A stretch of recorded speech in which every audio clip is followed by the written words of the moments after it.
लौट जाइए। हे दया सागर, जिस प्रकार से प्रभु का मन प्रसन्न हो वही कीजिए। हे देव, आपने सारा भार जिम्मेवारियां मुझ पर रख दी हैं, पर मुझ में न तो नीति का विचार है और न धर्म का ही। मैं तो अपने स्वार्थ के लिए सब बातें कह रहा हूँ। दुखी मनुष्य के चित्त में विवेक नहीं रहता है। स्वामी की आज्ञा सुनकर जो उत्तर दे, ऐसे सेवक को देकर लज्जा भी लजा जाती है।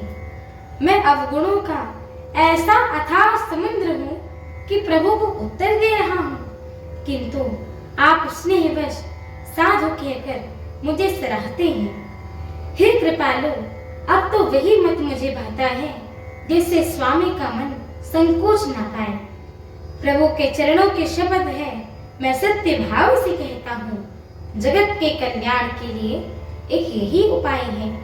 प्रसन्न मन से संकोच त्याग कर प्रभु जिसे जो आज्ञा देंगे उसे सब लोग सिर चढ़ा चढ़ा कर पालन करेंगे और सब उपद्रव और उलझने मिट जाएंगी। भरे जी के पवित्र वचन सुनकर देवता हर्षित हुए और साधु साधु कहकर सराहना करते हुए देवताओं ने फूल बरसाए। अयोध्या निवासी असमंजस के वश हो गए कि देखते हैं अब श्री राम जी क्या कहते हैं। तपस्वी तथा वनवासी लोग श्री राम जी के वन में बने रहने की आशा से मन में परम आनंदित हुए, किंतु संकोची श्री रघुनाथ जी चुप ही रह गए। प्रभु की यह स्थिति मौन देखकर सारी सभा सोच में पड़ गई। उसी समय जनक जी के दूत आए। यह सुनकर मुनि वशिष्ठ जी ने उन्हें तुरंत बुलावा लिया। उन्होंने आकर प्रणाम करके श्री रामचंद्र जी को देखा। उनका मुनियों का सा वेश देखकर वे बहुत ही दुखी हुए। मुनि श्रेष्ठ वशिष्ठ जी ने दूतों से बात पूछी कि राजा जनक का कुशल समाचार कहो।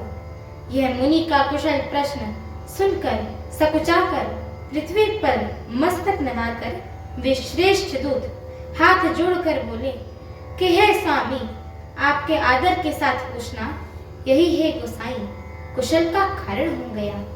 नहीं तो हे नाथ, कुशल सेन तो सब कौशलनाथ दशरथ जी के साथ ही चली गई।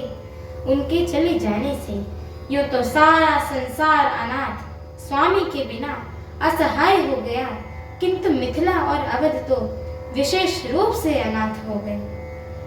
हमारी आगे की श्री राम कथा को सुनने के लिए हमारे चैनल को लाइक, शेयर, सब्सक्राइब एवं कमेंट अवश्य करिएगा।